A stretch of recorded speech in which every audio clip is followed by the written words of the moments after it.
바리새인들이 예수님을 공격하기 위한 질문을 하는 장면이 나와요. 이혼에 대해서 이 공격을 하는 이유가 뭐냐면 예수님이 일단 그리스도인 것을 알지 못해요. 예수님이 바리새인들은 유대인이잖아요.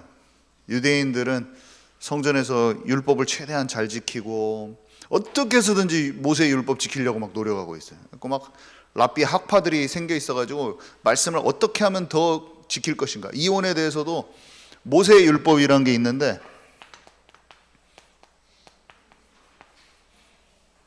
지금 마태복음 19장이죠.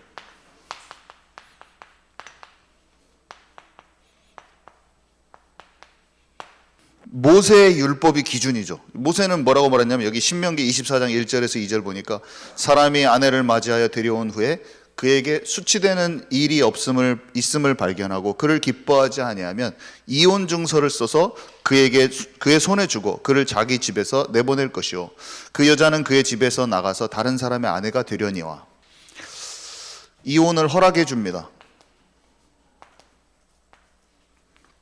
아내가 남편이 봤을 때 수치가 될 만한 일을 하면, 그러니까 막 율법 이 사람들은 그 수치가 어느 정도를 말하는 것이냐, 진짜 다른 남자와 음행을 하는 것이냐, 아니면 그냥 남편 보기에 조금 마음에 안 드는 것, 그것도 수치에 허용될 것이냐 하면서 막 두 가지 학파가 의견이 분분하면서 랍비들의 학파들이 율법을 가지고 막 계속 생각하는 거예요. 어떻게 하면 잘 지키려고 하는 동기를 가지고. 근데 하나님의 마음을 몰라. 예수님이 말해줘요. 하나님께서 짝지어 주신 것을 사람이 나누지 못합니다. 하나님은 남자와 여자가 부모를 떠나서 한 몸 되고 하나 되고 나누어지는 것을 원하지를 않아요. 이혼하는 걸 원하지를 않아요. 근본적으로. 그게 하나님의 마음이에요. 근데 언제 그것이 되는 줄 아세요? 아담이 하나님과 하나님의 나라를 이루고 성령 충만하고 하와가 성령 충만해서 서로 성령 안에서 하나 될 때 끊어지지가 않아. 서로 실수가 있어도 용납하고 용서하고. 그게 하나님의 나라의 가정에서부터 사단에게 속지 않고. 그래야지 한 마음으로 하나가 되고 분리가 안 되는 거예요. 근데 그 원리를 예수님이 설명을 해주신 거예요. 본질을 얘기해버린 거죠. 본질. 하나님 안에서 하나 되는 것을. 그러니까 이 사람들은 또 율법 해야 되냐 말아야 되냐 그게 기준이야. 율법에 이혼이 우리 모세라는 내가 생각하는 대단한 사람이 기준이야. 모세가 최강의 영적 리더거든요. 아내들이 생각했을 때. 하나님급이야. 근데 네가 메시아라고 인정 안 해줘. 예수님이 말한 것이 우리 모세 선생님께서 사람을 따르는 자는 그 사람의 말만 계속 잡아가지고 거기에서 마음에 잣대가 생겨가지고 계속 그것만 생각해. 뭘 해야 되냐 말해야 되냐 막 이러죠. 우리 모세님이 이혼을 허락하셨는데 어찌 그렇게 합니까? 다시 반문을 합니다. 그 장면이 나오죠. 그러니까 예수님이 말해주세요.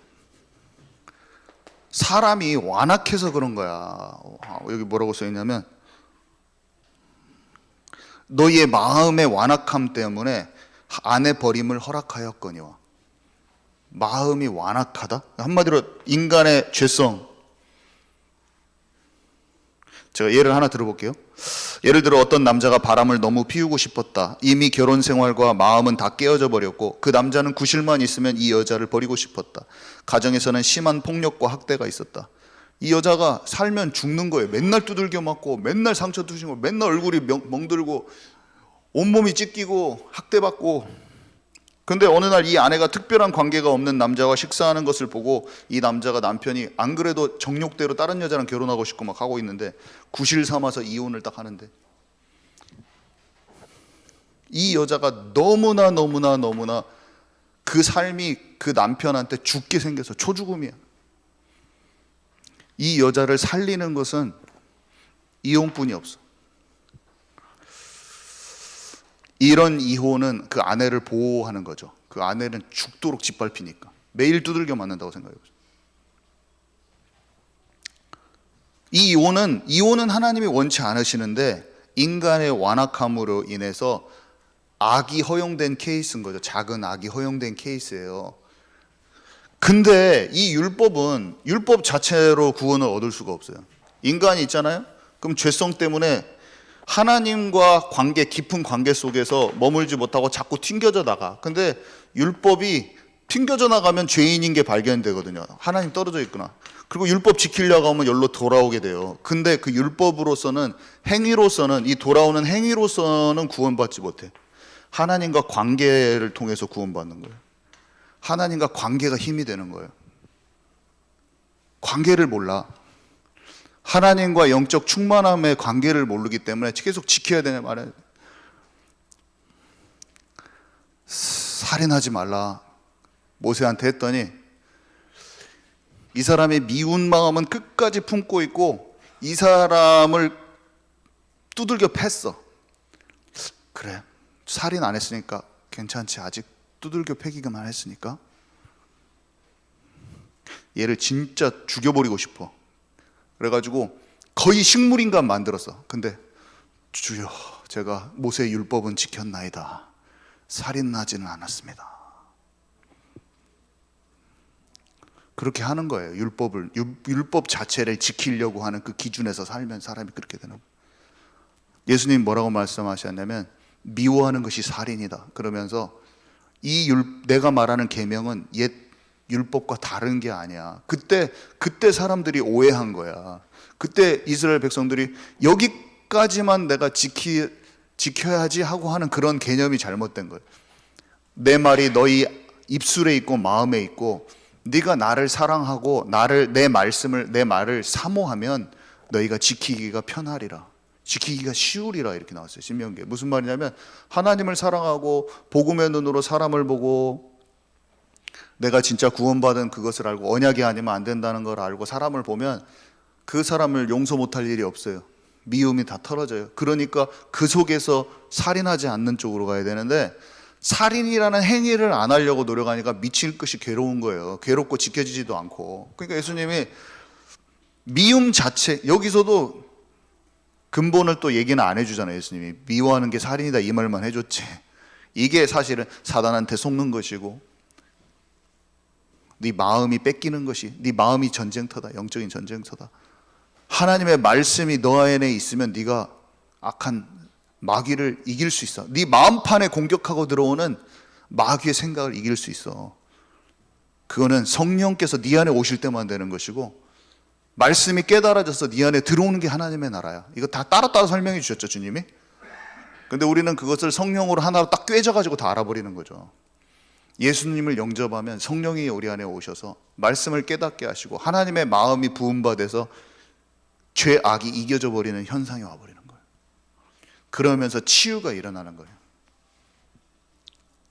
그토록 하려고 했던 게 안 되는 거예요. 그토록 안 되던 죄가 이겨지기 시작하는 거예요. 죄가 이겨지는 것은 다른 게 아니에요. 그냥 그분의 마음을 받는 거예요. 그분의 말씀을 상고하는 거. 그분의 마음을 찾아 들어가는 거예요.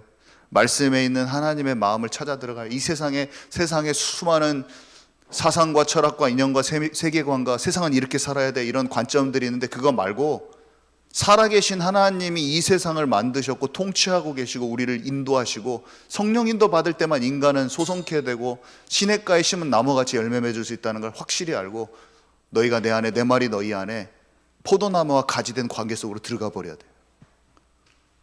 그러면 사람은 살 수가 있어요. 그때 살 수가 있어요. 그때 이겨져요. 그때 불안이 떠나요. 그때 하나님이 살아계시고 나를 이끄신다는 그 뜻과 계획이 믿어져요. 그러면서 불안이 없어져요. 걱정이 없어지고 이것을 체험했다. 한 번 맛을 봤다. 그 사람 떠날 수가 없어요.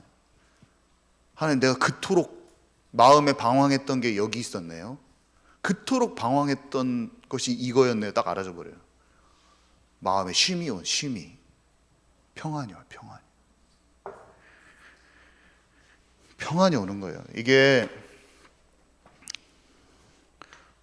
그러니까 예수님이 말해요. 음행한 연고가 아니면 아내를 버리지 마라. 또 얘기해 주세요. 방금 이혼하면 안 된다고 해놓고 또 약간 이혼을 허락하는 듯한 말을 동시에 해요. 예수님 말이 모순됐어. 방금 하지 말라고 해놓고 또 해도 된다는 식으로.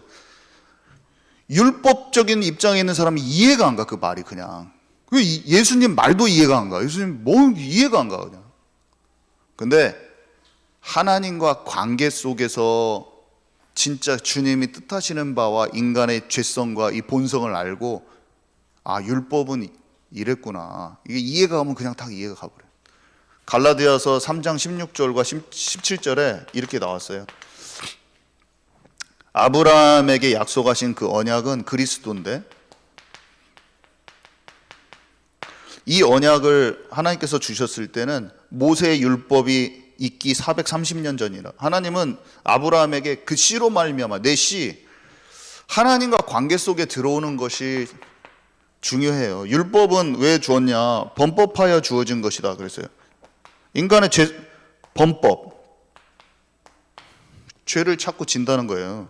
죄성 때문에. 똑같은 말이에요. 자꾸 본질은 언약을 붙잡고 하나님과 관계 속에 들어가는 것이 답이에요. 하나님과 관계 속에서 죄가 이겨지는 게 답인데, 이게 자꾸 더 밖으로 벗어나니까 율법으로 제재가 들어가는데, 율법은 살릴 수 없어요, 사람을. 근데 깨달아져. 우리가 죄인이구나. 계속 이거를 벗어나네, 하나님의 말씀을. 그것은 장치일 뿐이지 그 자체를 지키려는 노력은 안 된다니까. 하나님의 말씀을 마음에 담을 때. 어떤 사람이 집에 우상 버리라고 하니까 막 우상 형태만 떼고 있어. 막 뭔가 우상 부적같이 생긴 것만 떼고 있어. 마음은 하나님을 향하지 않아. 그럼 우상을 버린 게 아니잖아요. 행위적으로만 막 우상 상 같은 것만 모양만 있으면 막 이거 천사같이 생겼네, 이거 빨리 버려, 이거 천사 섬기냐 막 하면서 그런 것만 하고 있는, 계속. 예를 들어서 행위적인 것이 아니라 본질, 마음 속에 있는 참 우상을 버려야 됩니다.